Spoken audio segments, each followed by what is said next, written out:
Numbers, chapter 1. The Lord spoke to Moses in the tent of meeting in the desert of Sinai on the first day of the second month of the second year after the Israelites came out of Egypt. He said, "Take a census of the whole Israelite community by their clans and families, listing every man by name, one by one. You and Aaron are to number by their divisions all the men in Israel 20 years old or more who are able to serve in the army. One man from each tribe, each the head of his family, is to help you. These are the names of the men who are to assist you. From Reuben, Elizur, son of Shedeur. From Simeon, Shelumiel, son of Zurishaddai. From Judah, Nahshon, son of Amminadab. From Issachar, Nathaniel, son of Zur. From Zebulun, Eliab, son of Helon. From the sons of Joseph, from Ephraim, Elishama, son of Ammihud. From Manasseh, Gamaliel, son of Pedazur. From Benjamin, Abidan, son of Gideoni. From Dan, Ahiezer, son of Ammishaddai. From Asher, Pagiel, son of Ochran. From Gad, Eliasaph, son of Duel. From Naphtali, Ahira, son of Enon. These were the men appointed from the community, the leaders of their ancestral tribes. They were the heads of the clans of Israel. Moses and Aaron took these men whose names had been given, and they called the whole community together on the first day of the second month. The people indicated their ancestry by their clans and families, and the men 20 years old or more were listed by name, one by one, as the Lord commanded Moses. And so he counted them in the desert of Sinai. From the descendants of Reuben, the firstborn son of Israel, all the men 20 years old or more who were able to serve in the army were listed by name, one by one, according to the records of their clans and families. The number from the tribe of Reuben was 46,500. From the descendants of Simeon, all the men 20 years old or more who were able to serve in the army were counted and listed by name, one by one, according to the records of their clans and families. The number from the tribe of Simeon was 59,300. From the descendants of Gad, all the men 20 years old or more who were able to serve in the army were listed by name according to the records of their clans and families. The number from the tribe of Gad was 45,650. From the descendants of Judah, all the men 20 years old or more who were able to serve in the army were listed by name according to the records of their clans and families. The number from the tribe of Judah was 74,600. From the descendants of Issachar, all the men 20 years old or more who were able to serve in the army were listed by name according to the records of their clans and families. The number from the tribe of Issachar was 54,400. From the descendants of Zebulun, all the men 20 years old or more who were able to serve in the army were listed by name according to the records of their clans and families. The number from the tribe of Zebulun was 57,400. From the sons of Joseph, from the descendants of Ephraim, all the men 20 years old or more who were able to serve in the army were listed by name according to the records of their clans and families. The number from the tribe of Ephraim was 40,500. From the descendants of Manasseh, all the men 20 years old or more who were able to serve in the army were listed by name according to the records of their clans and families. The number from the tribe of Manasseh was 32,200. From the descendants of Benjamin, all the men 20 years old or more who were able to serve in the army were listed by name according to the records of their clans and families. The number from the tribe of Benjamin was 35,400. From the descendants of Dan, all the men 20 years old or more who were able to serve in the army were listed by name according to the records of their clans and families. The number from the tribe of Dan was 62,700. From the descendants of Asher, all the men 20 years old or more who were able to serve in the army were listed by name according to the records of their clans and families. The number from the tribe of Asher was 41,500. From the descendants of Naphtali, all the men 20 years old or more who were able to serve in the army were listed by name according to the records of their clans and families. The number from the tribe of Naphtali was 53,400. These were the men counted by Moses and Aaron and the 12 leaders of Israel, each one representing his family. All the Israelites 20 years old or more who were able to serve in Israel's army were counted according to their families. The total number was 603,550. The families of the tribe of Levi, however, were not counted along with the others. The Lord had said to Moses, You must not count the tribe of Levi, or include them in the census of the other Israelites. Instead, appoint the Levites to be in charge of the tabernacle of the testimony, over all its furnishings and everything belonging to it. They are to carry the tabernacle and all its furnishings. They are to take care of it and encamp around it. Whenever the tabernacle is to move, the Levites are to take it down, and whenever the tabernacle is to be set up, the Levites shall do it. Anyone else who goes near it shall be put to death. The Israelites are to set up their tents by divisions, each man in his own camp under his own standard. The Levites, however, are to set up their tents around the tabernacle of the testimony, so that wrath will not fall on the Israelite community. The Levites are to be responsible for the care of the tabernacle of the testimony. The Israelites did all this just as the Lord commanded Moses. Chapter 2. The Lord said to Moses and Aaron, The Israelites are to camp around the tent of meeting some distance from it, each man under his standard with the banners of his family. On the east, toward the sunrise, the divisions of the camp of Judah are to encamp under their standard. The leader of the people of Judah is Nahshon, son of Amminadab. His division numbers 74,600. The tribe of Issachar will camp next to them. The leader of the people of Issachar is Nathanael, son of Zur. His division numbers 54,400. The tribe of Zebulun will be next. The leader of the people of Zebulun is Eliab, son of Helon. His division numbers 57,400. All the men assigned to the camp of Judah, according to their divisions, number 186,400. They will set out first. On the south will be the divisions of the camp of Reuben under their standard. The leader of the people of Reuben is Elizur, son of Shedeur. His division numbers 46,500. The tribe of Simeon will camp next to them. The leader of the people of Simeon is Shelumiel, son of Zurishaddai. His division numbers 59,300. The tribe of Gad will be next. The leader of the people of Gad is Eliasaph, son of Duel. His division numbers 45,650. All the men assigned to the camp of Reuben, according to their divisions, number 151,450. They will set out second. Then the tent of meeting and the camp of the Levites will set out in the middle of the camps. They will set out in the same order as they encamped, each in his own place under his standard. On the west will be the divisions of the camp of Ephraim under their standard. The leader of the people of Ephraim is Elishama, son of Ammihud. His division numbers 40,500. The tribe of Manasseh will be next to them. The leader of the people of Manasseh is Gamaliel, son of Pedazur. His division numbers 32,200. The tribe of Benjamin will be next. The leader of the people of Benjamin is Abidan, son of Gideoni.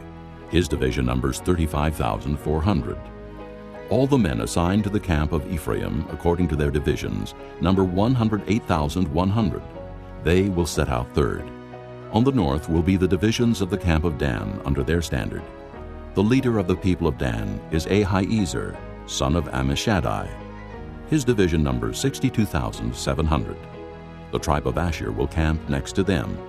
The leader of the people of Asher is Pagiel, son of Ochran. His division numbers 41,500. The tribe of Naphtali will be next. The leader of the people of Naphtali is Anhirah, son of Enan. His division numbers 53,400. All the men assigned to the camp of Dan number 157,600. They will set out last under their standards. These are the Israelites, counted according to their families. All those in the camps by their divisions number 603,550. The Levites, however, were not counted along with the other Israelites, as the Lord commanded Moses. So the Israelites did everything the Lord commanded Moses. That is the way they encamped under their standards, and that is the way they set out, each with his clan and family. Chapter 3. This is the account of the family of Aaron and Moses at the time the Lord talked with Moses on Mount Sinai.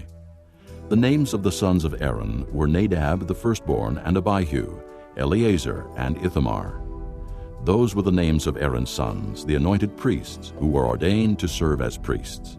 Nadab and Abihu, however, fell dead before the Lord when they made an offering with unauthorized fire before him in the desert of Sinai. They had no sons, so only Eleazar and Ithamar served as priests during the lifetime of their father Aaron. The Lord said to Moses, "Bring the tribe of Levi and present them to Aaron the priest to assist him. They are to perform duties for him and for the whole community at the tent of meeting by doing the work of the tabernacle. They are to take care of all the furnishings of the tent of meeting, fulfilling the obligations of the Israelites by doing the work of the tabernacle. Give the Levites to Aaron and his sons. They are the Israelites who are to be given wholly to him. Appoint Aaron and his sons to serve as priests. Anyone else who approaches the sanctuary must be put to death."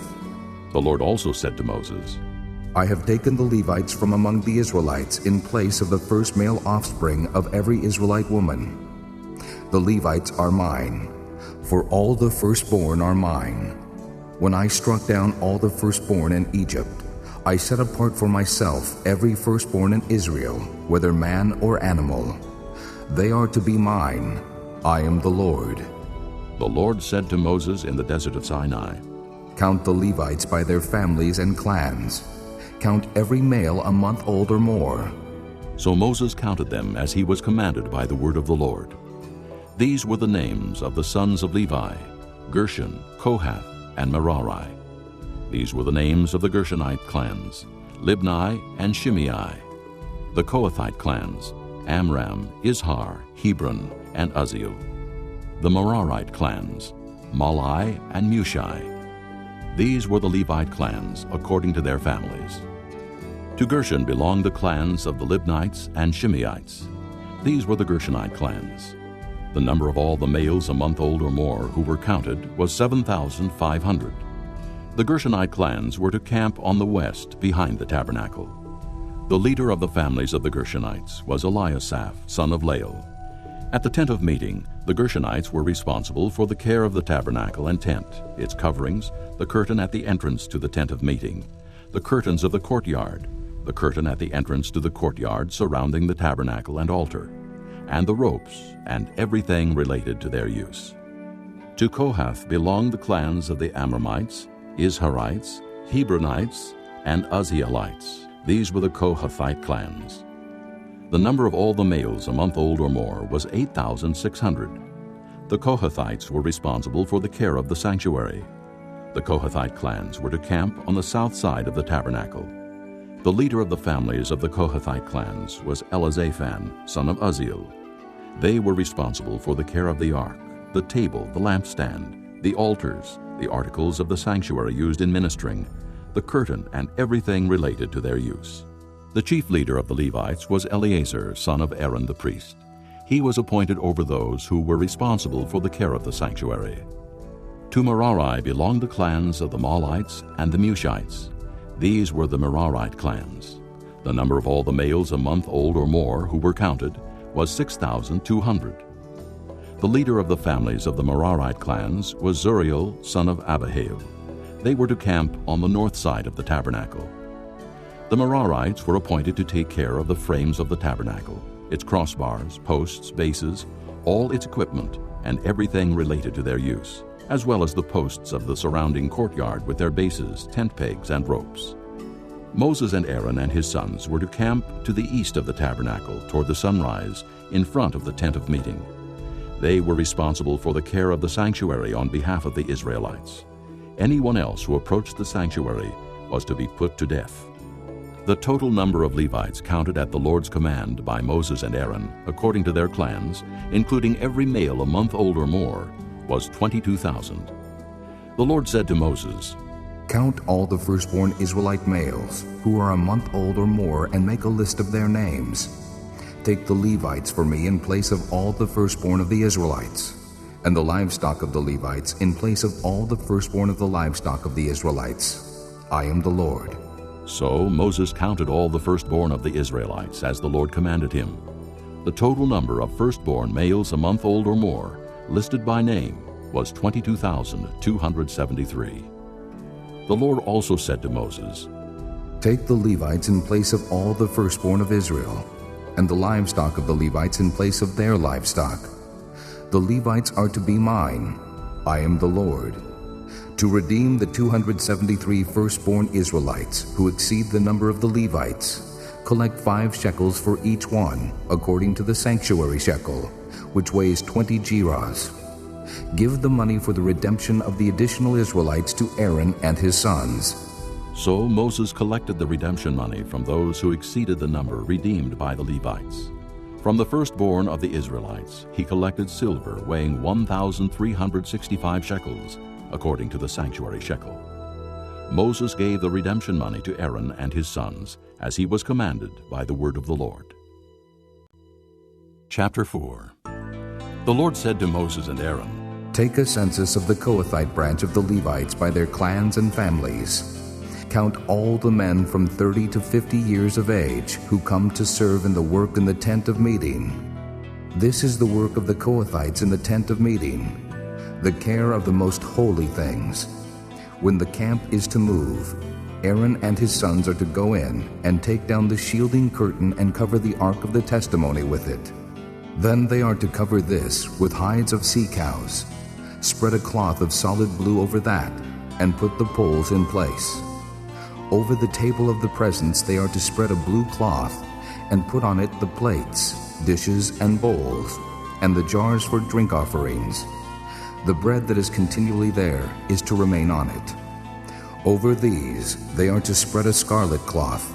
Cover that with hides of sea cows, and put its poles in place. They are to take a blue cloth, and cover the lampstand that is for light, together with its lamps, its wick trimmers and trays, and all its jars for the oil used to supply it. Then they are to wrap it and all its accessories in a covering of hides of sea cows, and put it on a carrying frame. Over the gold altar they are to spread a blue cloth, and cover that with hides of sea cows, and put its poles in place. They are to take all the articles used for ministering in the sanctuary, wrap them in a blue cloth, cover that with hides of sea cows, and put them on a carrying frame. They are to remove the ashes from the bronze altar, and spread a purple cloth over it. Then they are to place on it all the utensils used for ministering at the altar, including the fire pans, meat forks, shovels, and sprinkling bowls. Over it they are to spread a covering of hides of sea cows, and put its poles in place. After Aaron and his sons have finished covering the holy furnishings and all the holy articles, and when the camp is ready to move, the Kohathites are to come to do the carrying. But they must not touch the holy things, or they will die. The Kohathites are to carry those things that are in the tent of meeting. Eleazar, son of Aaron, the priest, is to have charge of the oil for the light, the fragrant incense, the regular grain offering, and the anointing oil. He is to be in charge of the entire tabernacle and everything in it, including its holy furnishings and articles.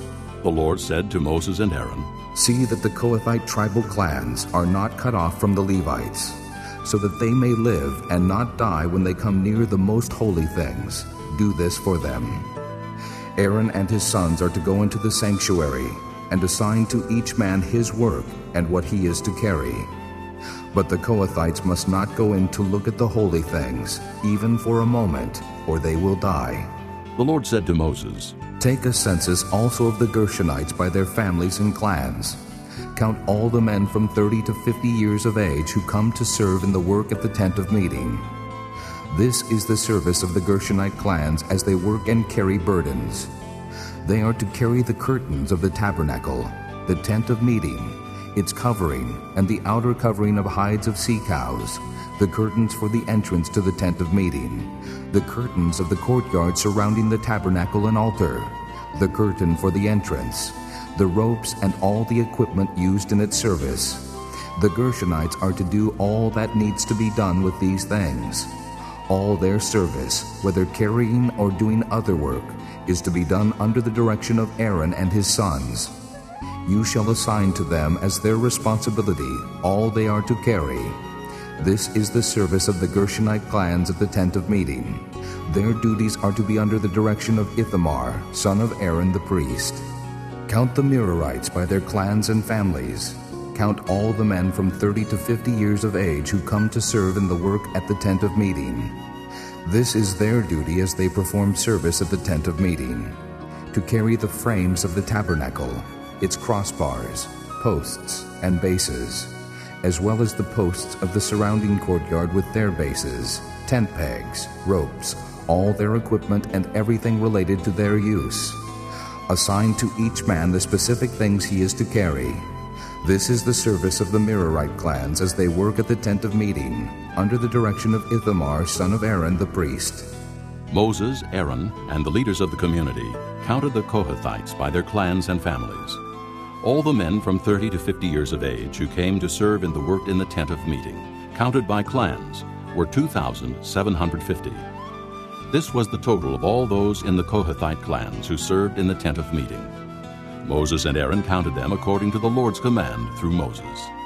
The Gershonites were counted by their clans and families. All the men from 30 to 50 years of age who came to serve in the work at the tent of meeting, counted by their clans and families, were 2,630. This was the total of those in the Gershonite clans who served at the tent of meeting. Moses and Aaron counted them according to the Lord's command. The Merarites were counted by their clans and families.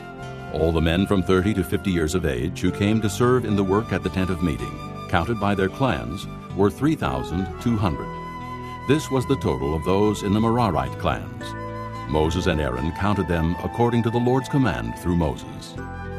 So Moses, Aaron, and the leaders of Israel counted all the Levites by their clans and families. All the men from 30 to 50 years of age who came to do the work of serving and carrying the tent of meeting numbered 8,580.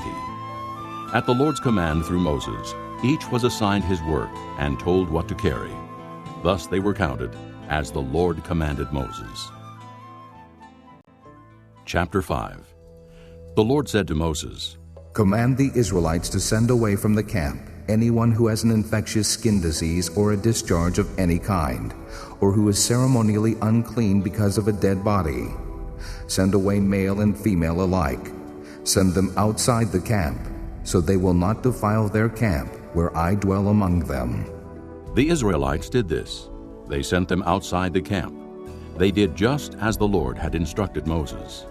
The Lord said to Moses, Say to the Israelites, when a man or woman wrongs another in any way, and so is unfaithful to the Lord, that person is guilty and must confess the sin he has committed. He must make full restitution for his wrong. Add 1/5 to it and give it all to the person he has wronged. But if that person has no close relative to whom restitution can be made for the wrong, the restitution belongs to the Lord and must be given to the priest, along with the ram with which atonement is made for him. All the sacred contributions the Israelites bring to a priest will belong to him. Each man's sacred gifts are his own, but what he gives to the priest will belong to the priest. Then the Lord said to Moses, Speak to the Israelites and say to them, If a man's wife goes astray and is unfaithful to him by sleeping with another man, and this is hidden from her husband, and her impurity is undetected, since there is no witness against her, and she has not been caught in the act, and if feelings of jealousy come over her husband, and he suspects his wife, and she is impure, or if he is jealous and suspects her even though she is not impure, then he is to take his wife to the priest. He must also take an offering of 1/10 of an ephah of barley flour on her behalf. He must not pour oil on it or put incense on it, because it is a grain offering for jealousy, a reminder offering to draw attention to guilt. The priest shall bring her and have her stand before the Lord. Then he shall take some holy water in a clay jar, and put some dust from the tabernacle floor into the water. After the priest has had the woman stand before the Lord, he shall loosen her hair, and place in her hands the reminder offering, the grain offering for jealousy, while he himself holds the bitter water that brings a curse. Then the priest shall put the woman under oath and say to her, "If no other man has slept with you, and you have not gone astray and become impure while married to your husband, may this bitter water that brings a curse not harm you. But if you have gone astray while married to your husband, and you have defiled yourself by sleeping with a man other than your husband, here the priest is to put the woman under this curse of the oath. May the Lord cause your people to curse and denounce you, when he causes your thigh to waste away and your abdomen to swell. May this water that brings a curse enter your body, so that your abdomen swells and your thigh wastes away." Then the woman is to say, "Amen, so be it." The priest is to write these curses on a scroll, and then wash them off into the bitter water. He shall have the woman drink the bitter water that brings a curse, and this water will enter her and cause bitter suffering. The priest is to take from her hands the grain offering for jealousy, wave it before the Lord, and bring it to the altar. The priest is then to take a handful of the grain offering as a memorial offering and burn it on the altar. After that, he is to have the woman drink the water. If she has defiled herself and been unfaithful to her husband, then when she is made to drink the water that brings a curse, it will go into her and cause bitter suffering. Her abdomen will swell and her thigh waste away, and she will become accursed among her people. If, however, the woman has not defiled herself and is free from impurity, she will be cleared of guilt and will be able to have children. This then is the law of jealousy when a woman goes astray and defiles herself while married to her husband, or when feelings of jealousy come over a man because he suspects his wife. The priest is to have her stand before the Lord and is to apply this entire law to her. The husband will be innocent of any wrongdoing, but the woman will bear the consequences of her sin. Chapter 6. The Lord said to Moses, "Speak to the Israelites and say to them, if a man or woman wants to make a special vow, a vow of separation to the Lord as a Nazirite, he must abstain from wine and other fermented drink, and must not drink vinegar made from wine or from other fermented drink. He must not drink grape juice or eat grapes or raisins. As long as he is a Nazirite, he must not eat anything that comes from the grapevine, not even the seeds or skins. During the entire period of his vow of separation, no razor may be used on his head. He must be holy until the period of his separation to the Lord is over. He must let the hair of his head grow long. Throughout the period of his separation to the Lord, he must not go near a dead body. Even if his own father or mother or brother or sister dies, he must not make himself ceremonially unclean on account of them, because the symbol of his separation to God is on his head. Throughout the period of his separation, he is consecrated to the Lord. If someone dies suddenly in his presence, thus defiling the hair he has dedicated, he must shave his head on the day of his cleansing, the 7th day. Then on the 8th day he must bring 2 doves or 2 young pigeons to the priest at the entrance to the tent of meeting. The priest is to offer one as a sin offering, and the other as a burnt offering to make atonement for him, because he sinned by being in the presence of the dead body. That same day he is to consecrate his head. He must dedicate himself to the Lord for the period of his separation, and must bring a year-old male lamb as a guilt offering. The previous days do not count, because he became defiled during his separation. Now this is the law for the Nazirite when the period of his separation is over. He is to be brought to the entrance to the tent of meeting.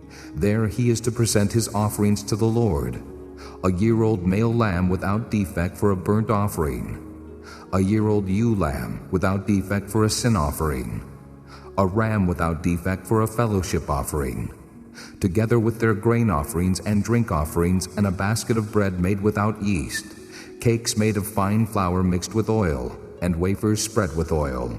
The priest is to present them before the Lord and make the sin offering and the burnt offering. He is to present the basket of unleavened bread and is to sacrifice the ram as a fellowship offering to the Lord, together with its grain offering and drink offering. Then, at the entrance to the tent of meeting, the Nazirite must shave off the hair that he dedicated. He is to take the hair and put it in the fire that is under the sacrifice of the fellowship offering. After the Nazirite has shaved off the hair of his dedication, the priest is to place in his hands a boiled shoulder of the ram and a cake and a wafer from the basket, both made without yeast. The priest shall then wave them before the Lord as a wave offering. They are holy and belong to the priest, together with the breast that was waved and the thigh that was presented. After that, the Nazirite may drink wine. This is the law of the Nazirite, who vows his offering to the Lord in accordance with his separation, in addition to whatever else he can afford. He must fulfill the vow he has made, according to the law of the Nazirite. The Lord said to Moses, Tell Aaron and his sons, this is how you are to bless the Israelites. Say to them, The Lord bless you and keep you. The Lord make his face shine upon you and be gracious to you. The Lord turn his face toward you and give you peace. So they will put my name on the Israelites, and I will bless them. Chapter 7. When Moses finished setting up the tabernacle, he anointed it and consecrated it and all its furnishings. He also anointed and consecrated the altar and all its utensils. Then the leaders of Israel, the heads of families who were the tribal leaders in charge of those who were counted, made offerings. They brought as their gifts before the Lord 6 covered carts and 12 oxen, an ox from each leader, and a cart from every 2. These they presented before the tabernacle. The Lord said to Moses, Accept these from them, that they may be used in the work of the tent of meeting. Give them to the Levites, as each man's work requires. So Moses took the carts and oxen and gave them to the Levites. He gave 2 carts and 4 oxen to the Gershonites, as their work required. And he gave 4 carts and 8 oxen to the Merarites, as their work required. They were all under the direction of Ithamar, son of Aaron the priest. But Moses did not give any to the Kohathites, because they were to carry on their shoulders the holy things for which they were responsible. When the altar was anointed, the leaders brought their offerings for its dedication and presented them before the altar.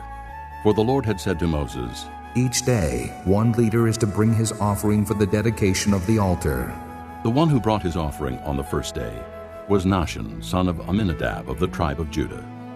His offering was 1 silver plate weighing 130 shekels, and 1 silver sprinkling bowl weighing 70 shekels, both according to the sanctuary shekel, each filled with fine flour mixed with oil as a grain offering. 1 gold dish weighing 10 shekels, filled with incense. 1 young bull, 1 ram, and 1 male lamb a year old for a burnt offering. 1 male goat for a sin offering. And 2 oxen, 5 rams, 5 male goats, and 5 male lambs a year old, to be sacrificed as a fellowship offering. This was the offering of Nahshon, son of Amminadab. On the second day, Nathanael, son of Zuar, the leader of Issachar, brought his offering. The offering he brought was 1 silver plate weighing 130 shekels, and 1 silver sprinkling bowl weighing 70 shekels, both according to the sanctuary shekel, each filled with fine flour mixed with oil as a grain offering. 1 gold dish weighing 10 shekels, filled with incense. 1 young bull, 1 ram, and 1 male lamb a year old for a burnt offering. 1 male goat for a sin offering. And 2 oxen, 5 rams, 5 male goats, and 5 male lambs a year old, to be sacrificed as a fellowship offering. This was the offering of Nathanael, son of Zuar. On the third day, Eliab, son of Helon, the leader of the people of Zebulun, brought his offering. His offering was 1 silver plate weighing 130 shekels, and 1 silver sprinkling bowl weighing 70 shekels, both according to the sanctuary shekel, each filled with fine flour mixed with oil as a grain offering. 1 gold dish weighing 10 shekels, filled with incense.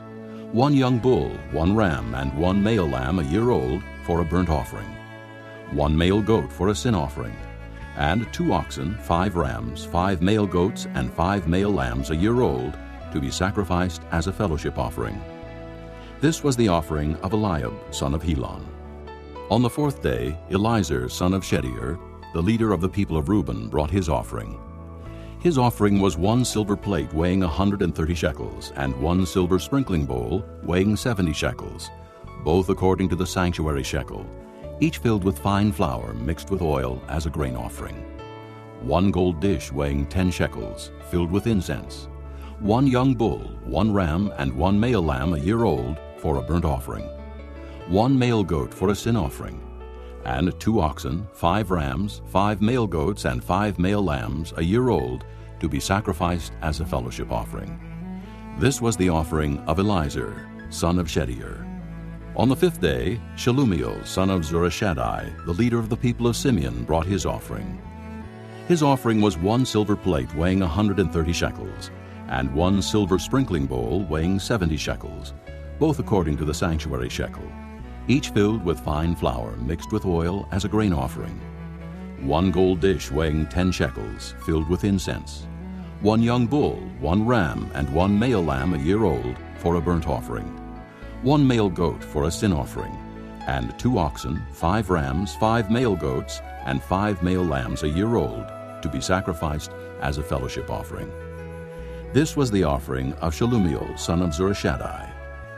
On the 6th day, Eliasaph, son of Deuel, the leader of the people of Gad, brought his offering. His offering was 1 silver plate weighing 130 shekels, and 1 silver sprinkling bowl weighing 70 shekels, both according to the sanctuary shekel, each filled with fine flour mixed with oil as a grain offering.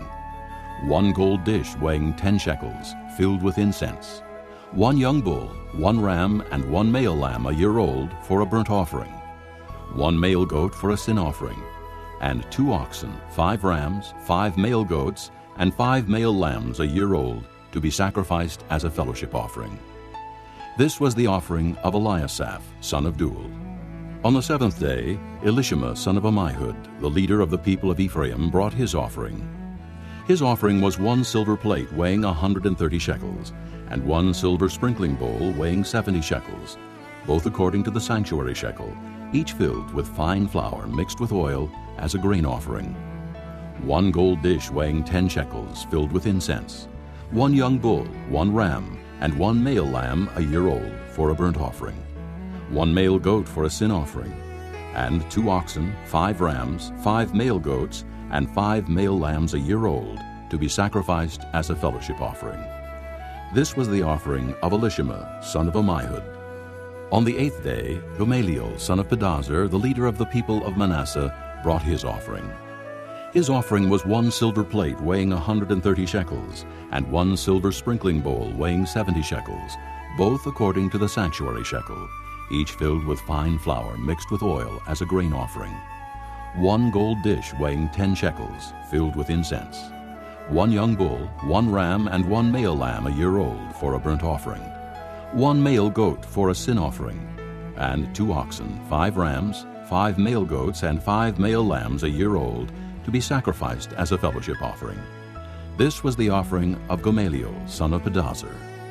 On the 9th day, Abidan, son of Gideoni, the leader of the people of Benjamin, brought his offering.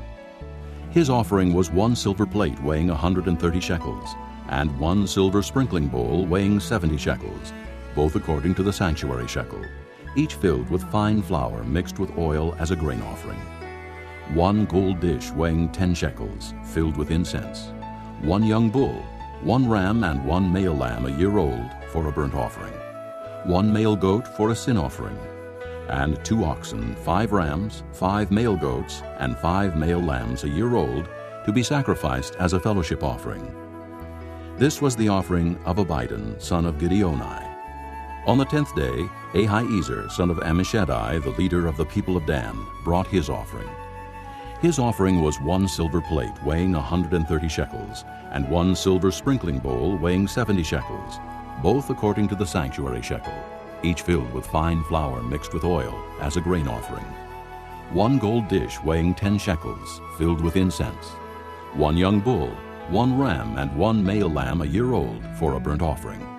1 male goat for a sin offering, and 2 oxen, 5 rams, 5 male goats, and 5 male lambs a year old to be sacrificed as a fellowship offering. This was the offering of Ahiezer, son of Ammishaddai. On the 11th day, Pagiel, son of Ochran, the leader of the people of Asher, brought his offering. His offering was 1 silver plate weighing 130 shekels, and 1 silver sprinkling bowl weighing 70 shekels, both according to the sanctuary shekel, each filled with fine flour mixed with oil, as a grain offering. 1 gold dish weighing 10 shekels, filled with incense. 1 young bull, 1 ram, and 1 male lamb a year old for a burnt offering. 1 male goat for a sin offering, and 2 oxen, 5 rams, 5 male goats, and 5 male lambs a year old, to be sacrificed as a fellowship offering. This was the offering of Pagiel, son of Ochran. On the 12th day, Ahira, son of Enan, the leader of the people of Naphtali, brought his offering. His offering was 1 silver plate weighing 130 shekels, and 1 silver sprinkling bowl weighing 70 shekels, both according to the sanctuary shekel, each filled with fine flour mixed with oil as a grain offering. 1 gold dish weighing 10 shekels, filled with incense. 1 young bull, 1 ram, and 1 male lamb a year old for a burnt offering. 1 male goat for a sin offering, and 2 oxen, 5 rams, 5 male goats, and 5 male lambs a year old, to be sacrificed as a fellowship offering. This was the offering of Ahira, son of Enan. These were the offerings of the Israelite leaders for the dedication of the altar when it was anointed: 12 silver plates, 12 silver sprinkling bowls, and 12 gold dishes. Each silver plate weighed 130 shekels, and each sprinkling bowl 70 shekels. Altogether, the silver dishes weighed 2,400 shekels according to the sanctuary shekel. The 12 gold dishes filled with incense weighed 10 shekels each according to the sanctuary shekel. Altogether, the gold dishes weighed 120 shekels. The total number of animals for the burnt offering came to 12 young bulls, 12 rams, and 12 male lambs a year old, together with their grain offering. 12 male goats were used for the sin offering. The total number of animals for the sacrifice of the fellowship offering came to 24 oxen, 60 rams, 60 male goats, and 60 male lambs a year old. These were the offerings for the dedication of the altar after it was anointed. When Moses entered the tent of meeting to speak with the Lord, he heard the voice speaking to him from between the 2 cherubim above the atonement cover on the ark of the testimony, and he spoke with him. Chapter 8. The Lord said to Moses, Speak to Aaron and say to him, When you set up the 7 lamps, they are to light the area in front of the lampstand. Aaron did so. He set up the lamps so that they faced forward on the lampstand, just as the Lord commanded Moses. This is how the lampstand was made. It was made of hammered gold, from its base to its blossoms. The lampstand was made exactly like the pattern the Lord had shown Moses. The Lord said to Moses, Take the Levites from among the other Israelites and make them ceremonially clean. To purify them, do this: sprinkle the water of cleansing on them. Then have them shave their whole bodies and wash their clothes, and so purify themselves. Have them take a young bull with its grain offering of fine flour mixed with oil. Then you are to take a second young bull for a sin offering. Bring the Levites to the front of the tent of meeting, and assemble the whole Israelite community. You are to bring the Levites before the Lord, and the Israelites are to lay their hands on them. Aaron is to present the Levites before the Lord as a wave offering from the Israelites, so that they may be ready to do the work of the Lord. After the Levites lay their hands on the heads of the bulls, use the one for a sin offering to the Lord and the other for a burnt offering, to make atonement for the Levites. Have the Levites stand in front of Aaron and his sons, and then present them as a wave offering to the Lord. In this way, you are to set the Levites apart from the other Israelites, and the Levites will be mine. After you have purified the Levites and presented them as a wave offering, they are to come to do their work at the tent of meeting. They are the Israelites who are to be given wholly to me. I have taken them as my own in place of the firstborn, the first male offspring from every Israelite woman. Every firstborn male in Israel, whether man or animal, is mine. When I struck down all the firstborn in Egypt, I set them apart for myself, and I have taken the Levites in place of all the firstborn sons in Israel. Of all the Israelites, I have given the Levites as gifts to Aaron and his sons to do the work at the tent of meeting on behalf of the Israelites, and to make atonement for them, so that no plague will strike the Israelites when they go near the sanctuary. Moses, Aaron, and the whole Israelite community did with the Levites just as the Lord commanded Moses. The Levites purified themselves and washed their clothes. Then Aaron presented them as a wave offering before the Lord, and made atonement for them to purify them. After that, the Levites came to do their work at the tent of meeting under the supervision of Aaron and his sons. They did with the Levites just as the Lord commanded Moses. The Lord said to Moses, This applies to the Levites. Men 25 years old or more shall come to take part in the work at the tent of meeting. But at the age of 50, they must retire from their regular service and work no longer. They may assist their brothers in performing their duties at the tent of meeting, but they themselves must not do the work. This, then, is how you are to assign the responsibilities of the Levites. Chapter 9.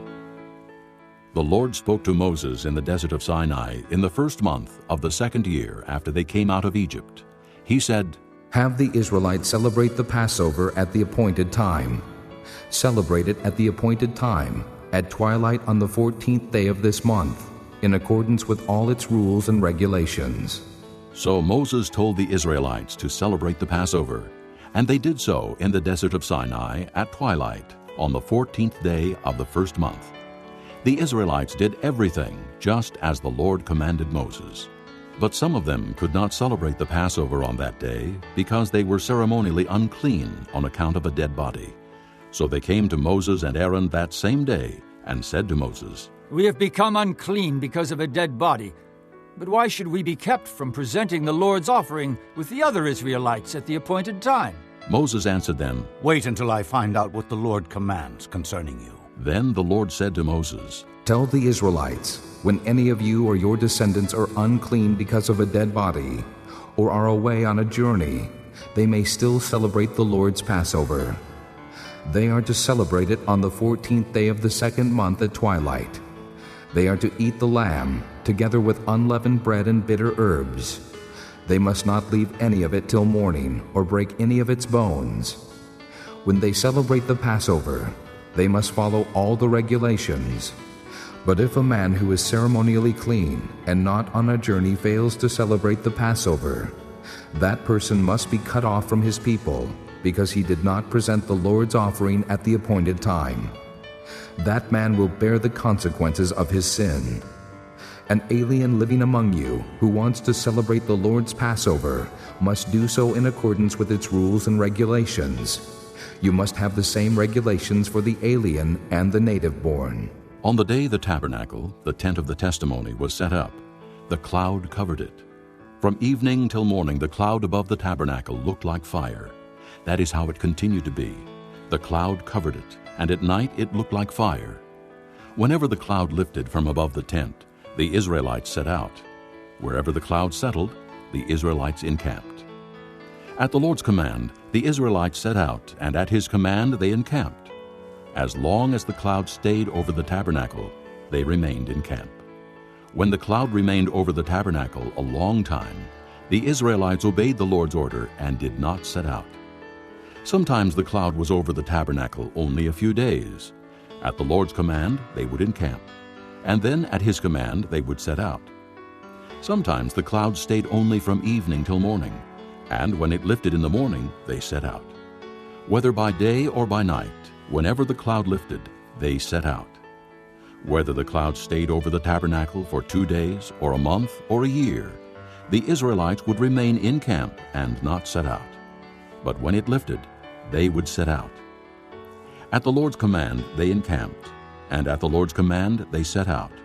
They obeyed the Lord's order in accordance with his command through Moses. Chapter 10. The Lord said to Moses, Make 2 trumpets of hammered silver, and use them for calling the community together, and for having the camp set out. When both are sounded, the whole community is to assemble before you at the entrance to the tent of meeting. If only one is sounded, The leaders, the heads of the clans of Israel, are to assemble before you. When a trumpet blast is sounded, the tribes camping on the east are to set out. At the sounding of a second blast, the camps on the south are to set out. The blast will be the signal for setting out. To gather the assembly, blow the trumpets, but not with the same signal. The sons of Aaron, the priests, are to blow the trumpets. This is to be a lasting ordinance for you and the generations to come. When you go into battle in your own land against an enemy who is oppressing you, sound a blast on the trumpets. Then you will be remembered by the Lord your God and rescued from your enemies. Also, at your times of rejoicing, your appointed feasts and new moon festivals, you are to sound the trumpets over your burnt offerings and fellowship offerings, and they will be a memorial for you before your God. I am the Lord your God. On the 20th day of the second month of the second year, the cloud lifted from above the tabernacle of the testimony. Then the Israelites set out from the desert of Sinai and traveled from place to place until the cloud came to rest in the desert of Paran. They set out this first time at the Lord's command through Moses. The divisions of the camp of Judah went first under their standard. Nahshon, son of Amminadab, was in command. Nathanael, son of Zur, was over the division of the tribe of Issachar, and Eliab, son of Helon, was over the division of the tribe of Zebulun. Then the tabernacle was taken down, and the Gershonites and Merarites who carried it set out. The divisions of the camp of Reuben went next under their standard. Elizur, son of Shedeur, was in command. Shelumiel, son of Zurishaddai, was over the division of the tribe of Simeon, and Eliasaph, son of Duel, was over the division of the tribe of Gad. Then the Kohathites set out, carrying the holy things. The tabernacle was to be set up before they arrived. The divisions of the camp of Ephraim went next, under their standard. Elishama, son of Ammihud, was in command. Gamaliel, son of Pedazur, was over the division of the tribe of Manasseh, and Abidan, son of Gideoni, was over the division of the tribe of Benjamin. Finally, as the rear guard for all the units, the divisions of the camp of Dan set out under their standard. Ahiezer, son of Ammishaddai, was in command. Pagiel, son of Ochran, was over the division of the tribe of Asher, and Ahira, son of Enan, was over the division of the tribe of Naphtali. This was the order of march for the Israelite divisions as they set out.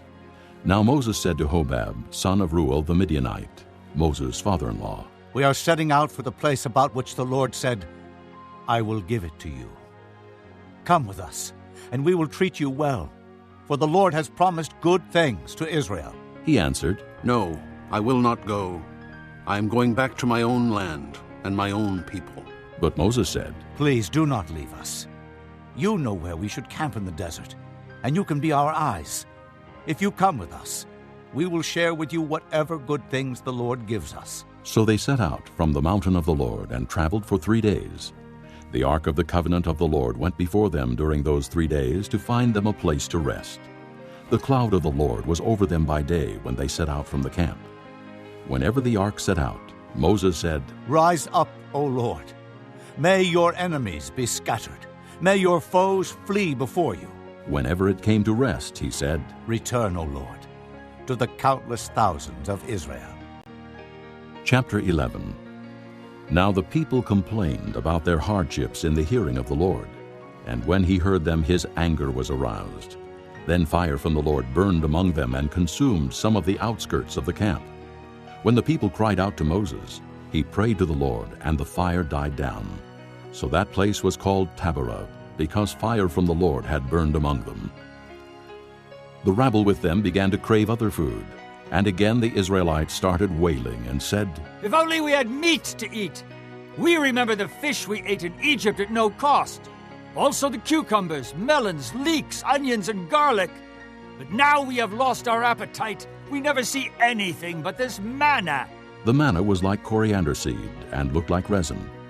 The people went around gathering it and then ground it in a hand mill or crushed it in a mortar. They cooked it in a pot or made it into cakes, and it tasted like something made with olive oil. When the dew settled on the camp at night, the manna also came down. Moses heard the people of every family wailing, each at the entrance to his tent. The Lord became exceedingly angry, and Moses was troubled. He asked the Lord, "Why have you brought this trouble on your servant? What have I done to displease you, that you put the burden of all these people on me? Did I conceive all these people? Did I give them birth? Why do you tell me to carry them in my arms, as a nurse carries an infant, to the land you promised on oath to their forefathers? Where can I get meat for all these people? They keep wailing to me, 'Give us meat to eat.' I cannot carry all these people by myself. The burden is too heavy for me. If this is how you are going to treat me, put me to death right now, if I have found favor in your eyes, and do not let me face my own ruin." The Lord said to Moses, Bring me 70 of Israel's elders, who are known to you as leaders and officials among the people. Have them come to the tent of meeting, that they may stand there with you. I will come down and speak with you there, and I will take of the Spirit that is on you, and put the Spirit on them. They will help you carry the burden of the people, so that you will not have to carry it alone. Tell the people, consecrate yourselves in preparation for tomorrow, when you will eat meat. The Lord heard you when you wailed, "If only we had meat to eat. We were better off in Egypt." Now the Lord will give you meat, and you will eat it.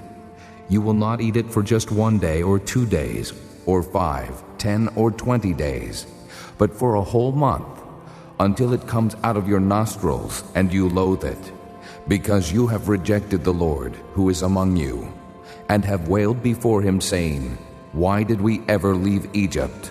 But Moses said, "Here I am among 600,000 men on foot, and you say, 'I will give them meat to eat for a whole month.'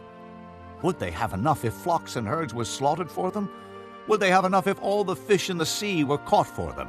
The Lord answered Moses, Is the Lord's arm too short? You will now see whether or not what I say will come true for you. So Moses went out and told the people what the Lord had said. He brought together 70 of their elders and had them stand around the tent. Then the Lord came down in the cloud and spoke with him. And he took of the Spirit that was on him and put the Spirit on the 70 elders. When the Spirit rested on them, they prophesied, but they did not do so again. However, 2 men, whose names were Eldad and Medad, had remained in the camp. They were listed among the elders, but did not go out to the tent. Yet the Spirit also rested on them, and they prophesied in the camp. A young man ran and told Moses, "Eldad and Medad are prophesying in the camp." Joshua son of Nun, who had been Moses' aide since youth, spoke up and said, "Moses, my lord, stop them!" But Moses replied, "Are you jealous for my sake? I wish that all the Lord's people were prophets, and that the Lord would put his Spirit on them." Then Moses and the elders of Israel returned to the camp. Now a wind went out from the Lord and drove quail in from the sea. It brought them down all around the camp to about 3 feet above the ground, as far as a day's walk in any direction. All that day and night, and all the next day, the people went out and gathered quail. No one gathered less than 10 homers. Then they spread them out all around the camp. But while the meat was still between their teeth, and before it could be consumed, the anger of the Lord burned against the people, and he struck them with a severe plague. Therefore the place was named Kibroth Hattaavah, because there they buried the people who had craved other food. From Kibroth Hattaavah, the people traveled to Hazeroth and stayed there. Chapter 12. Miriam and Aaron began to talk against Moses because of his Cushite wife, for he had married a Cushite. "Has the Lord spoken only through Moses?" They asked, Hasn't he also spoken through us? and the Lord heard this. Now Moses was a very humble man, more humble than anyone else on the face of the earth. At once the Lord said to Moses, Aaron, and Miriam, Come out to the tent of meeting, all 3 of you. So the 3 of them came out. Then the Lord came down in a pillar of cloud. He stood at the entrance to the tent and summoned Aaron and Miriam. When both of them stepped forward, he said, Listen to my words. When a prophet of the Lord is among you, I reveal myself to him in visions. I speak to him in dreams. But this is not true of my servant Moses. He is faithful in all my house. With him I speak face to face, clearly, and not in riddles. He sees the form of the Lord. Why then were you not afraid to speak against my servant Moses?" The anger of the Lord burned against them, and he left them. When the cloud lifted from above the tent, there stood Miriam, leprous like snow. Aaron turned toward her and saw that she had leprosy, and he said to Moses, Please, my lord, do not hold against us the sin we have so foolishly committed. Do not let her be like a stillborn infant, coming from its mother's womb with its flesh half eaten away. So Moses cried out to the Lord. "O God, please heal her." The Lord replied to Moses, If her father had spit in her face, would she not have been in disgrace for 7 days? Confine her outside the camp for 7 days. After that, she can be brought back. So Miriam was confined outside the camp for 7 days, and the people did not move on till she was brought back. After that, the people left Hazeroth and encamped in the desert of Paran. Chapter 13. The Lord said to Moses, Send some men to explore the land of Canaan, which I am giving to the Israelites. From each ancestral tribe, send one of its leaders. So at the Lord's command, Moses sent them out from the desert of Paran. All of them were leaders of the Israelites. These are their names. From the tribe of Reuben, Shammua, son of Zachar. From the tribe of Simeon, Shaphat, son of Hori. From the tribe of Judah, Caleb, son of Jephunneh. From the tribe of Issachar, Igal, son of Joseph. From the tribe of Ephraim, Hoshea, son of Nun. From the tribe of Benjamin, Paltai, son of Raphu. From the tribe of Zebulun, Gadiel, son of Sodai. From the tribe of Manasseh, a tribe of Joseph, Gadai, son of Susai. From the tribe of Dan, Amiel, son of Gemalli. From the tribe of Asher, Sether, son of Michael. From the tribe of Naphtali, Nabai, son of Vophsi. From the tribe of Gad, Guel, son of Machi. These are the names of the men Moses sent to explore the land. Moses gave Hoshea, son of Nun, the name Joshua. When Moses sent them to explore Canaan, he said, "Go up through the Negev and on into the hill country. See what the land is like, and whether the people who live there are strong or weak, few or many. What kind of land do they live in? Is it good or bad? What kind of towns do they live in? Are they unwalled or fortified? How is the soil? Is it fertile or poor? Are there trees on it or not? Do your best to bring back some of the fruit of the land." It was the season for the first ripe grapes. So they went up and explored the land from the desert of Zin as far as Rehob toward Lebo-Hamath. They went up through the Negev and came to Hebron, where Ahiman, Shishai, and Talmai, the descendants of Anak, lived. Hebron had been built 7 years before Zoan in Egypt. When they reached the valley of Eshcol, they cut off a branch bearing a single cluster of grapes. 2 of them carried it on a pole between them, along with some pomegranates and figs. That place was called the Valley of Eshcol because of the cluster of grapes the Israelites cut off there. At the end of 40 days, they returned from exploring the land. They came back to Moses and Aaron and the whole Israelite community at Kadesh in the desert of Paran. There they reported to them and to the whole assembly and showed them the fruit of the land. They gave Moses this account. "We went into the land to which you sent us, and it does flow with milk and honey. Here is its fruit. But the people who live there are powerful, and the cities are fortified and very large. We even saw descendants of Anak there. The Amalekites live in the Negev, the Hittites, Jebusites, and Amorites live in the hill country, and the Canaanites live near the sea and along the Jordan." Then Caleb silenced the people before Moses and said, "We should go up and take possession of the land, for we can certainly do it." But the men who had gone up with him said, "We can't attack those people. They're stronger than we are." And they spread among the Israelites a bad report about the land they had explored. They said, "The land we explored devours those living in it. All the people we saw there are of great size. We saw the Nephilim there." The descendants of Anak come from the Nephilim. "We seemed like grasshoppers in our own eyes, and we looked the same to them."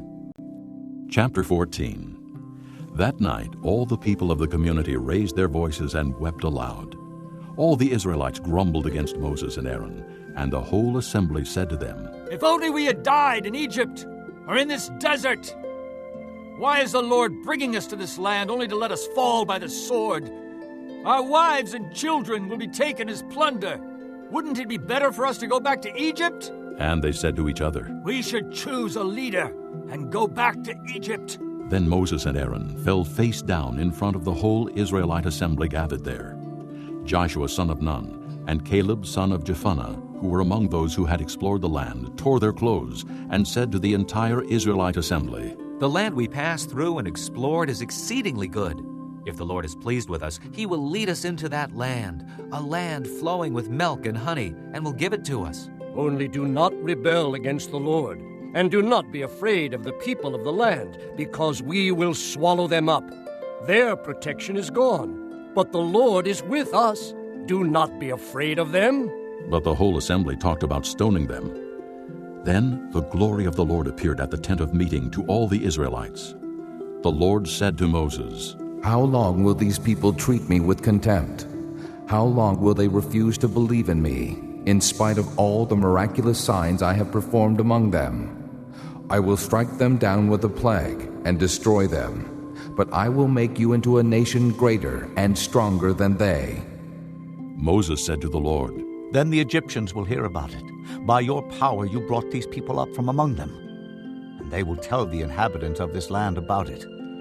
They have already heard that you, O Lord, are with these people, and that you, O Lord, have been seen face to face, that your cloud stays over them, and that you go before them in a pillar of cloud by day and a pillar of fire by night.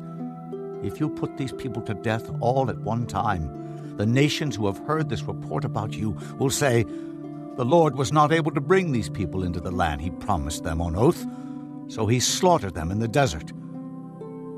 Now may the Lord's strength be displayed, just as you have declared.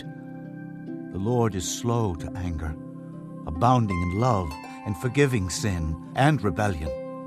Yet He does not leave the guilty unpunished. He punishes the children for the sin of the fathers, to the third and fourth generation. In accordance with your great love, forgive the sin of these people, just as you have pardoned them from the time they left Egypt until now. The Lord replied, I have forgiven them as you asked. Nevertheless, as surely as I live, and as surely as the glory of the Lord fills the whole earth, not one of the men who saw my glory and the miraculous signs I performed in Egypt and in the desert, but who disobeyed me and tested me 10 times, not one of them will ever see the land I promised on oath to their forefathers. No one who has treated me with contempt will ever see it. But because my servant Caleb has a different spirit and follows me wholeheartedly, I will bring him into the land he went to, and his descendants will inherit it. Since the Amalekites and Canaanites are living in the valleys, turn back tomorrow and set out toward the desert along the route to the Red Sea. The Lord said to Moses and Aaron, How long will this wicked community grumble against me? I have heard the complaints of these grumbling Israelites. So tell them, As surely as I live, declares the Lord, I will do to you the very things I heard you say. In this desert your bodies will fall, every one of you, 20 years old or more, who was counted in the census, and who has grumbled against me. Not one of you will enter the land I swore with uplifted hand to make your home, except Caleb, son of Jephunneh, and Joshua, son of Nun. As for your children, that you said would be taken as plunder, I will bring them in to enjoy the land you have rejected. But you, your bodies will fall in this desert. Your children will be shepherds here for 40 years, suffering for your unfaithfulness, until the last of your bodies lies in the desert. For 40 years, 1 year for each of the 40 days you explored the land. You will suffer for your sins and know what it is like to have me against you. I, the Lord, have spoken, and I will surely do these things to this whole wicked community, which has banded together against me. They will meet their end in this desert. Here they will die. So the men Moses had sent to explore the land, who returned and made the whole community grumble against him by spreading a bad report about it. These men, responsible for spreading the bad report about the land, were struck down and died of a plague before the Lord. Of the men who went to explore the land, only Joshua son of Nun and Caleb son of Jephunneh survived. When Moses reported this to all the Israelites, they mourned bitterly. Early the next morning they went up toward the high hill country. "We have sinned," they said. "We will go up to the place the Lord promised." But Moses said, "Why are you disobeying the Lord's command? This will not succeed. Do not go up, because the Lord is not with you. You will be defeated by your enemies, for the Amalekites and Canaanites will face you there. Because you have turned away from the Lord, He will not be with you, and you will fall by the sword." Nevertheless, in their presumption, they went up toward the high hill country, though neither Moses nor the ark of the Lord's covenant moved from the camp. Then the Amalekites and Canaanites who lived in that hill country came down and attacked them and beat them down all the way to Hormah. Chapter 15. The Lord said to Moses, "Speak to the Israelites and say to them, after you enter the land I am giving you as a home, and you present to the Lord offerings made by fire, from the herd or the flock, as an aroma pleasing to the Lord, whether burnt offerings or sacrifices, for special vows or free will offerings or festival offerings. Then the one who brings his offering shall present to the Lord a grain offering of 1/10 of an ephah of fine flour, mixed with 1/4 of a hin of oil. With each lamb for the burnt offering or the sacrifice, prepare 1/4 of a hin of wine as a drink offering. With a ram, prepare a grain offering of 2/10 of an ephah of fine flour mixed with 1/3 of a hin of oil, and 1/3 of a hin of wine as a drink offering. Offer it as an aroma pleasing to the Lord. When you prepare a young bull as a burnt offering or sacrifice for a special vow or a fellowship offering to the Lord, bring with the bull a grain offering of 3/10 of an ephah of fine flour mixed with 1/2 a hin of oil. Also, bring 1/2 a hin of wine as a drink offering. It will be an offering made by fire, an aroma pleasing to the Lord. Each bull or ram, each lamb or young goat, is to be prepared in this manner. Do this for each one, for as many as you prepare. Everyone who is native born must do these things in this way when he brings an offering made by fire, as an aroma pleasing to the Lord. For the generations to come, whenever an alien or anyone else living among you presents an offering made by fire as an aroma pleasing to the Lord, he must do exactly as you do. The community is to have the same rules for you and for the alien living among you. This is a lasting ordinance for the generations to come. You and the alien shall be the same before the Lord. The same laws and regulations will apply both to you and to the alien living among you." The Lord said to Moses, "Speak to the Israelites and say to them, when you enter the land to which I am taking you, and you eat the food of the land, present a portion as an offering to the Lord. Present a cake from the first of your ground meal, and present it as an offering from the threshing floor. Throughout the generations to come, you are to give this offering to the Lord from the first of your ground meal. Now, if you unintentionally fail to keep any of these commands the Lord gave Moses, any of the Lord's commands to you through him, from the day the Lord gave them and continuing through the generations to come, and if this is done unintentionally without the community being aware of it, then the whole community is to offer a young bull for a burnt offering as an aroma pleasing to the Lord, along with its prescribed grain offering and drink offering, and a male goat for a sin offering. The priest is to make atonement for the whole Israelite community, and they will be forgiven, for it was not intentional, and they have brought to the Lord for their wrong an offering made by fire and a sin offering. The whole Israelite community and the aliens living among them will be forgiven, because all the people were involved in the unintentional wrong. But if just one person sins unintentionally, he must bring a year-old female goat for a sin offering. The priest is to make atonement before the Lord for the one who erred by sinning unintentionally, and when atonement has been made for him, he will be forgiven. One and the same law applies to everyone who sins unintentionally, whether he is a native-born Israelite or an alien. But anyone who sins defiantly, whether native-born or alien, blasphemes the Lord, and that person must be cut off from his people. because he has despised the Lord's word and broken his commands. That person must surely be cut off. His guilt remains on him. While the Israelites were in the desert, a man was found gathering wood on the Sabbath day. Those who found him gathering wood brought him to Moses and Aaron and the whole assembly, and they kept him in custody because it was not clear what should be done to him. Then the Lord said to Moses, "The man must die. The whole assembly must stone him outside the camp." So the assembly took him outside the camp and stoned him to death, as the Lord commanded Moses. The Lord said to Moses, "Speak to the Israelites and say to them, throughout the generations to come, you are to make tassels on the corners of your garments, with a blue cord on each tassel.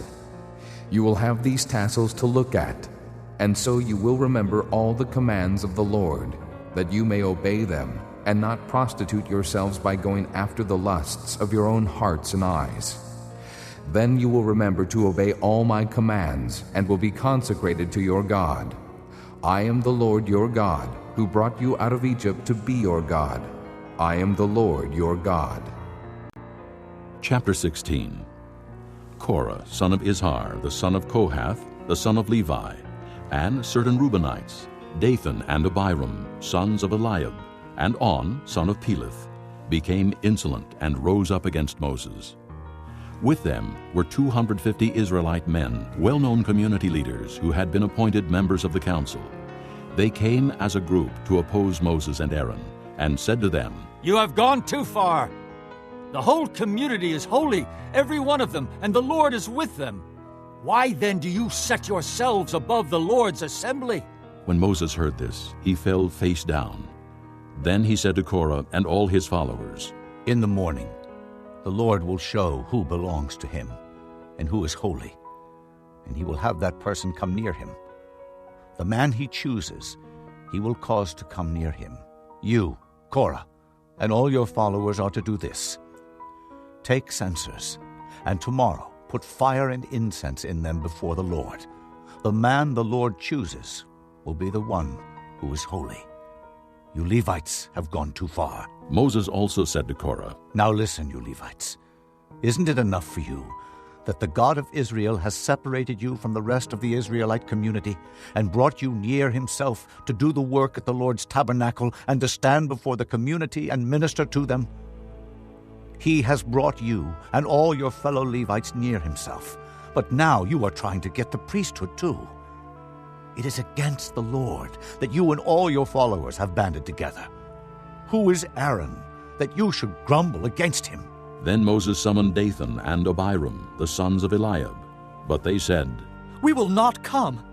Isn't it enough that you have brought us up out of a land flowing with milk and honey to kill us in the desert? And now you also want to lord it over us? Moreover, you haven't brought us into a land flowing with milk and honey, or given us an inheritance of fields and vineyards. Will you gouge out the eyes of these men? No, we will not come." Then Moses became very angry, and said to the Lord, "Do not accept their offering. I have not taken so much as a donkey from them, nor have I wronged any of them." Moses said to Korah, "You and all your followers are to appear before the Lord tomorrow, you and they and Aaron. Each man is to take his censer and put incense in it, 250 censers in all, and present it before the Lord. You and Aaron are to present your censers also." So each man took his censer, put fire and incense in it, and stood with Moses and Aaron at the entrance to the tent of meeting. When Korah had gathered all his followers in opposition to them at the entrance to the tent of meeting, the glory of the Lord appeared to the entire assembly. The Lord said to Moses and Aaron, "Separate yourselves from this assembly, so I can put an end to them at once." But Moses and Aaron fell face down and cried out, "O God, God of the spirits of all mankind, will you be angry with the entire assembly when only one man sins?" Then the Lord said to Moses, "Say to the assembly, move away from the tents of Korah, Dathan, and Abiram." Moses got up and went to Dathan and Abiram, and the elders of Israel followed him. He warned the assembly, "Move back from the tents of these wicked men. Do not touch anything belonging to them, or you will be swept away because of all their sins." So they moved away from the tents of Korah, Dathan, and Abiram. Dathan and Abiram had come out and were standing with their wives, children, and little ones at the entrances to their tents. Then Moses said, "This is how you will know that the Lord has sent me to do all these things, and that it was not my idea. If these men die a natural death and experience only what usually happens to men, then the Lord has not sent me. But if the Lord brings about something totally new, and the earth opens its mouth and swallows them with everything that belongs to them, and they go down alive into the grave, then you will know that these men have treated the Lord with contempt." As soon as he finished saying all this, the ground under them split apart, and the earth opened its mouth and swallowed them with their households and all Korah's men and all their possessions. They went down alive into the grave with everything they owned. The earth closed over them, and they perished and were gone from the community. At their cries, all the Israelites around them fled, shouting, "The earth is going to swallow us too!" And fire came out from the Lord and consumed the 250 men who were offering the incense. The Lord said to Moses, "Tell Eleazar, son of Aaron the priest, to take the censers out of the smoldering remains and scatter the coals some distance away, for the censers are holy, the censers of the men who sinned at the cost of their lives. Hammer the censers into sheets to overlay the altar, for they were presented before the Lord and have become holy. Let them be a sign to the Israelites." So Eleazar the priest collected the bronze censers brought by those who had been burned up, and he had them hammered out to overlay the altar, as the Lord directed him through Moses. This was to remind the Israelites that no one except a descendant of Aaron should come to burn incense before the Lord, or he would become like Korah and his followers. The next day the whole Israelite community grumbled against Moses and Aaron. "You have killed the Lord's people," they said. But when the assembly gathered in opposition to Moses and Aaron and turned toward the tent of meeting, suddenly the cloud covered it, and the glory of the Lord appeared. Then Moses and Aaron went to the front of the tent of meeting, and the Lord said to Moses, "Get away from this assembly, so I can put an end to them at once." And they fell face down. Then Moses said to Aaron, "Take your censer and put incense in it, along with fire from the altar, and hurry to the assembly to make atonement for them. Wrath has come out from the Lord. The plague has started." So Aaron did as Moses said, and ran into the midst of the assembly. The plague had already started among the people, but Aaron offered the incense and made atonement for them. He stood between the living and the dead, and the plague stopped. But 14,700 people died from the plague, in addition to those who had died because of Korah. Then Aaron returned to Moses at the entrance to the tent of meeting, for the plague had stopped. Chapter 17. The Lord said to Moses, "Speak to the Israelites, and get 12 staffs from them, one from the leader of each of their ancestral tribes. Write the name of each man on his staff. On the staff of Levi, write Aaron's name, for there must be one staff for the head of each ancestral tribe. Place them in the tent of meeting, in front of the testimony where I meet with you. The staff belonging to the man I choose will sprout, and I will rid myself of this constant grumbling against you by the Israelites." So Moses spoke to the Israelites, and their leaders gave him 12 staffs, one for the leader of each of their ancestral tribes, and Aaron's staff was among them. Moses placed the staffs before the Lord in the tent of the testimony.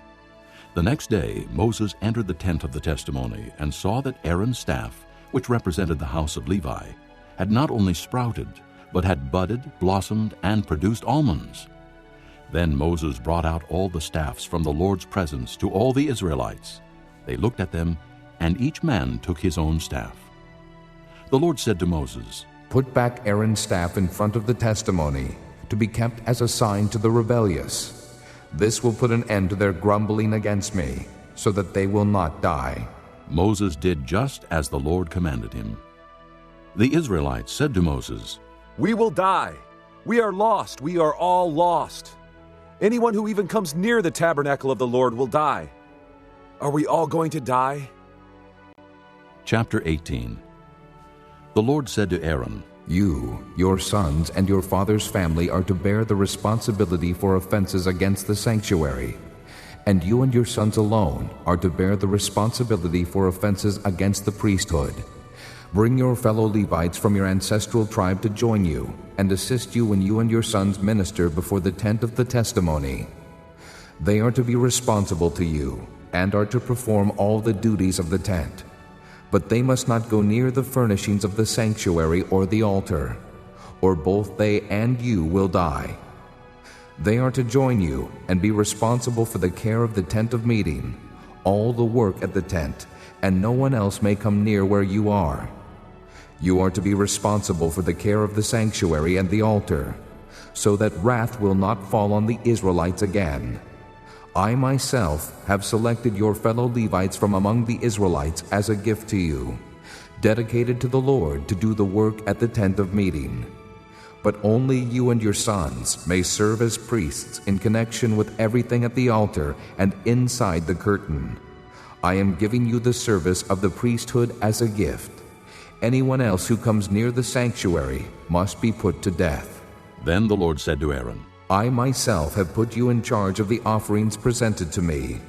All the holy offerings the Israelites give me, I give to you and your sons as your portion and regular share. You are to have the part of the most holy offerings that is kept from the fire.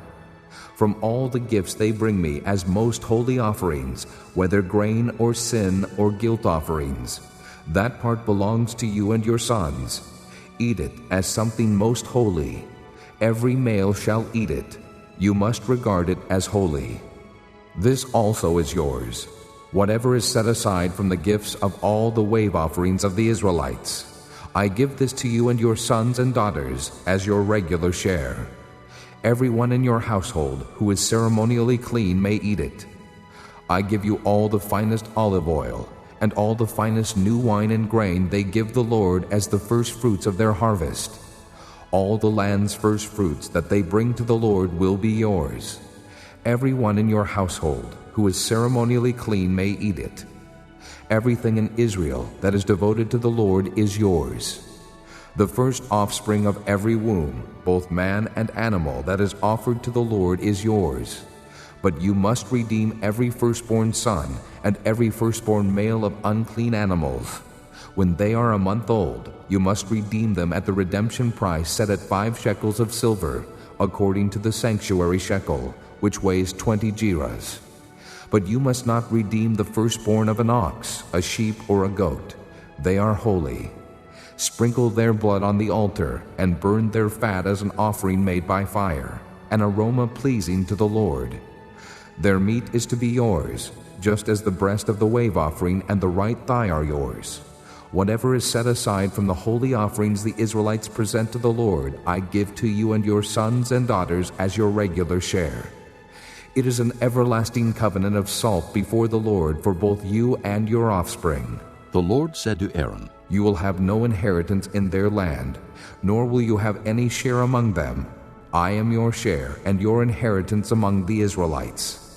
I give to the Levites all the tithes in Israel as their inheritance in return for the work they do while serving at the tent of meeting. From now on, the Israelites must not go near the tent of meeting, or they will bear the consequences of their sin and will die. It is the Levites who are to do the work at the tent of meeting and bear the responsibility for offenses against it. This is a lasting ordinance for the generations to come. They will receive no inheritance among the Israelites. Instead, I give to the Levites as their inheritance the tithes that the Israelites present as an offering to the Lord. That is why I said concerning them, they will have no inheritance among the Israelites. The Lord said to Moses, Speak to the Levites and say to them, When you receive from the Israelites the tithe I give you as your inheritance, you must present 1/10 of that tithe as the Lord's offering. Your offering will be reckoned to you as grain from the threshing floor or juice from the winepress. In this way, you also will present an offering to the Lord from all the tithes you receive from the Israelites. From these tithes, you must give the Lord's portion to Aaron the priest. You must present as the Lord's portion the best and holiest part of everything given to you. Say to the Levites, When you present the best part, it will be reckoned to you as the product of the threshing floor or the winepress. You and your households may eat the rest of it anywhere, for it is your wages for your work at the tent of meeting. By presenting the best part of it, you will not be guilty in this matter. Then you will not defile the holy offerings of the Israelites, and you will not die. Chapter 19. The Lord said to Moses and Aaron, This is a requirement of the law that the Lord has commanded. Tell the Israelites to bring you a red heifer without defect or blemish, and that has never been under a yoke. Give it to Eleazar the priest. It is to be taken outside the camp and slaughtered in his presence. Then Eleazar the priest is to take some of its blood on his finger and sprinkle it 7 times toward the front of the tent of meeting. While he watches, the heifer is to be burned, its hide, flesh, blood, and offal. The priest is to take some cedar wood, hyssop, and scarlet wool, and throw them onto the burning heifer. After that, the priest must wash his clothes and bathe himself with water. He may then come into the camp, but he will be ceremonially unclean till evening. The man who burns it must also wash his clothes and bathe with water, and he too will be unclean till evening. A man who is clean shall gather up the ashes of the heifer and put them in a ceremonially clean place outside the camp. They shall be kept by the Israelite community for use in the water of cleansing. It is for purification from sin. The man who gathers up the ashes of the heifer must also wash his clothes, and he too will be unclean till evening. This will be a lasting ordinance, both for the Israelites and for the aliens living among them. Whoever touches the dead body of anyone will be unclean for 7 days. He must purify himself with the water on the 3rd day and on the 7th day. Then he will be clean. But if he does not purify himself on the 3rd and 7th days, he will not be clean. Whoever touches the dead body of anyone and fails to purify himself defiles the Lord's tabernacle. That person must be cut off from Israel. Because the water of cleansing has not been sprinkled on him, he is unclean. His uncleanness remains on him. This is the law that applies when a person dies in a tent. Anyone who enters the tent and anyone who is in it will be unclean for 7 days. And every open container without a lid fastened on it will be unclean. Anyone out in the open who touches someone who has been killed with a sword, or someone who has died a natural death, or anyone who touches a human bone or a grave, will be unclean for 7 days. For the unclean person, put some ashes from the burnt purification offering into a jar, and pour fresh water over them. Then a man who is ceremonially clean is to take some hyssop, dip it in the water, and sprinkle the tent and all the furnishings and the people who were there. He must also sprinkle anyone who has touched a human bone or a grave, or someone who has been killed, or someone who has died a natural death. The man who is clean is to sprinkle the unclean person on the 3rd and 7th days, and on the 7th day he is to purify him. The person being cleansed must wash his clothes and bathe with water, and that evening he will be clean. But if a person who is unclean does not purify himself, he must be cut off from the community, because he has defiled the sanctuary of the Lord. The water of cleansing has not been sprinkled on him, and he is unclean. This is a lasting ordinance for them. The man who sprinkles the water of cleansing must also wash his clothes, and anyone who touches the water of cleansing will be unclean till evening. Anything that an unclean person touches becomes unclean, and anyone who touches it becomes unclean till evening. Chapter 20. In the 1st month, the whole Israelite community arrived at the desert of Zin, and they stayed at Kadesh. There Miriam died and was buried. Now there was no water for the community, and the people gathered in opposition to Moses and Aaron. They quarreled with Moses and said, "If only we had died when our brothers fell dead before the Lord. Why did you bring the Lord's community into this desert, that we and our livestock should die here? Why did you bring us up out of Egypt to this terrible place? It has no grain or figs, grapevines or pomegranates, and there is no water to drink. Moses and Aaron went from the assembly to the entrance to the tent of meeting and fell face down, and the glory of the Lord appeared to them. The Lord said to Moses, "Take the staff, and you and your brother Aaron gather the assembly together. Speak to that rock before their eyes, and it will pour out its water. You will bring water out of the rock for the community, so they and their livestock can drink." So Moses took the staff from the Lord's presence, just as he commanded him. He and Aaron gathered the assembly together in front of the rock, and Moses said to them, "Listen, you rebels. Must we bring you water out of this rock?" Then Moses raised his arm and struck the rock twice with his staff. Water gushed out, and the community and their livestock drank. But the Lord said to Moses and Aaron, "Because you did not trust in me enough to honor me as holy in the sight of the Israelites, you will not bring this community into the land I give them." These were the waters of Meribah, where the Israelites quarreled with the Lord, and where he showed himself holy among them. Moses sent messengers from Kadesh to the king of Edom, saying, "This is what your brother Israel says. You know about all the hardships that have come upon us. Our forefathers went down into Egypt, and we lived there many years. The Egyptians mistreated us and our fathers. But when we cried out to the Lord, he heard our cry and sent an angel and brought us out of Egypt. Now we are here at Kadesh, a town on the edge of your territory.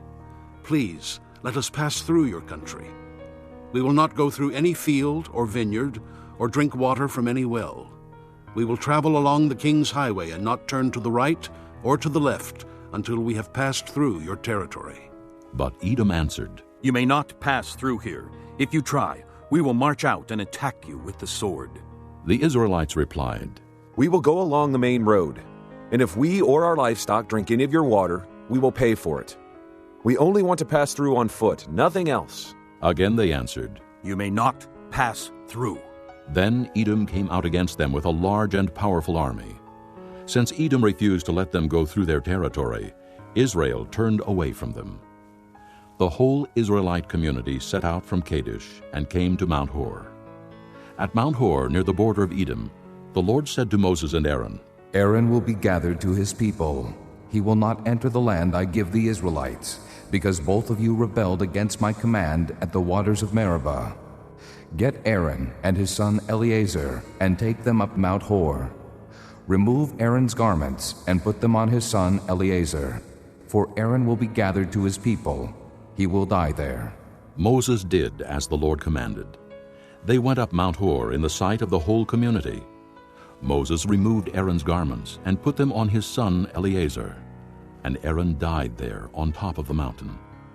Then Moses and Eleazar came down from the mountain, and when the whole community learned that Aaron had died, the entire house of Israel mourned for him 30 days. Chapter 21. When the Canaanite king of Arad, who lived in the Negev, heard that Israel was coming along the road to Atharim, he attacked the Israelites and captured some of them. Then Israel made this vow to the Lord: "If you will deliver these people into our hands, we will totally destroy their cities." The Lord listened to Israel's plea and gave the Canaanites over to them. They completely destroyed them and their towns, so the place was named Hormah. They traveled from Mount Hor along the route to the Red Sea to go around Edom. But the people grew impatient on the way. They spoke against God and against Moses and said, "Why have you brought us up out of Egypt to die in the desert? There is no bread, there is no water, and we detest this miserable food." Then the Lord sent venomous snakes among them. They bit the people, and many Israelites died. The people came to Moses and said, "We sinned when we spoke against the Lord and against you. Pray that the Lord will take the snakes away from us." So Moses prayed for the people. The Lord said to Moses, "Make a snake and put it up on a pole. Anyone who is bitten can look at it and live." So Moses made a bronze snake and put it up on a pole. Then when anyone was bitten by a snake and looked at the bronze snake, he lived. The Israelites moved on and camped at Oboth. Then they set out from Oboth and camped in Abarim, in the desert that faces Moab toward the sunrise. From there they moved on and camped in the Zered Valley. They set out from there and camped alongside the Arnon, which is in the desert extending into Amorite territory. The Arnon is the border of Moab, between Moab and the Amorites. That is why the book of the wars of the Lord says, Waheb in Suphah and the ravines, the Arnon and the slopes of the ravines that lead to the site of Ar, and lie along the border of Moab. From there they continued on to Beer, the well where the Lord said to Moses, Gather the people together, and I will give them water. Then Israel sang this song, Spring up, O well, sing about it, about the well that the princes dug, that the nobles of the people sank, the nobles with scepters and staffs. Then they went from the desert to Mattanah, from Mattanah to Nahaliel, from Nahaliel to Bamoth, and from Bamoth to the valley in Moab, where the top of Pisgah overlooks the wasteland. Israel sent messengers to say to Sihon, king of the Amorites, Let us pass through your country. We will not turn aside into any field or vineyard, or drink water from any well. We will travel along the king's highway until we have passed through your territory. But Sihon would not let Israel pass through his territory. He mustered his entire army and marched out into the desert against Israel.